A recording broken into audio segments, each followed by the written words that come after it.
কি বাংলাদেশের রাজনৈতিক সমীকরণ এবার বদলাতে চলেছে?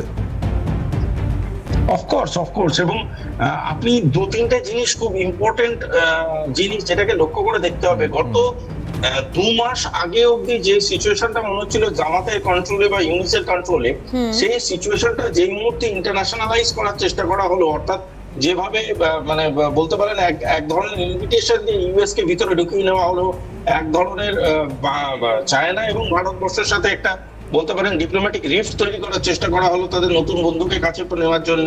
সেইখানে গিয়ে একটা অদ্ভুত রকমের ইকুয়েশন তৈরি হলো, যেখানে সাধারণ মানুষ বুঝতে পারলো ইউনিসের যে মানে অত্যাচারটা, সেই অত্যাচারটা মাত্রা ছাড়িয়েছে এবং এখন সে বাংলাদেশকে রীতিমতো একটা প্রোডাক্ট হিসাবে বিক্রি করে খেতে চাইছে। এই জিনিসটা একটা প্রথম কথা হলো একটা খুব বাংলাদেশের রাজনৈতিক ইন্টেন্সিটিকে হিট করে, এবং রাজনৈতিক ইন্টেন্সিটিকে হিট করার পরে দুটো ঘটনা খুব ইম্পর্টেন্ট। সেখানে একটা হলো জিয়ার ছেলে মানে খালেদা জিয়া, না খালেদা জিয়ার ছেলে বা আপনার যাই হোক সরি খালেদা জিয়ার ছেলে এবং ম্যাডাম হাসিনা দুজনেরই স্টেটমেন্ট হচ্ছে বাংলাদেশকে পলিটিসাইজ করতে হবে। এবং তারেক জিয়া এবং হাসিনা দুজনেরই স্টেটমেন্ট হচ্ছে বাংলাদেশকে পলিটিসাইজ করতে হবে। এই যে বাংলাদেশকে পলিটিসাইজ করার দরকারটা তারা বুঝতে পারছে, তার কারণ বাংলাদেশ হাত থেকে বেরিয়ে যাচ্ছে।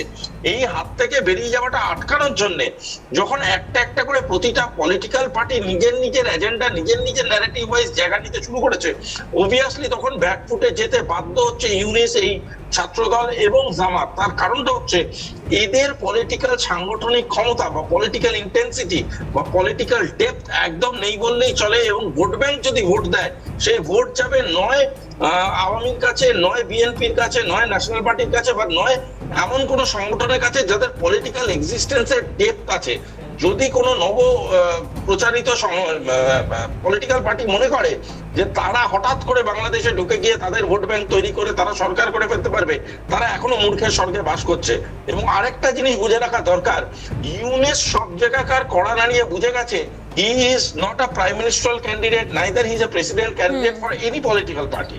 সুতরাং ইউনিস আর যাই হোক না, ও বারবার নিজের ইন্টারভিউতে যেটা বোঝাবার চেষ্টা করছে যে আমি চলে যাব, আমি সবার হাতে সব সমর্পণ করে চলে যাব, এই যাবো ওই যাবো, ব্যাপারটা সেটা নয়। এই এক্সিট থিওরিটা স্টার্ট হচ্ছে কারণ সে বুঝে গেছে যে তাকে কেউ আর গ্রহণযোগ্যতার মধ্যেই ধরছে না, তাকে কেউ তার পলিটিক্যাল এজেন্ডার কোনো পার্ট হিসাবেই গণ্য করছে না। এবং তাই সে বুঝে গেছে যে এখন তার এক্সিট নেওয়ার পালা এসে গেছে এবং এখন তার এক্সিট নেওয়ার ম্যাপিংটা শুরু করা উচিত। আর এই জিনিসটা যেহেতু কন্টিনিউ করছে, তাই জন্য বাংলাদেশ আস্তে আস্তে কিন্তু পলিটিক্যাল শেপ নিতে শুরু করছে। এবং এই পলিটিক্যাল শেপটা নেওয়ার পরে বাংলাদেশের সাধারণ ইলেকশনের এনভায়রনমেন্টটা খুব তাড়াতাড়ি সৃষ্টি হবে বলে আমার ধারণা।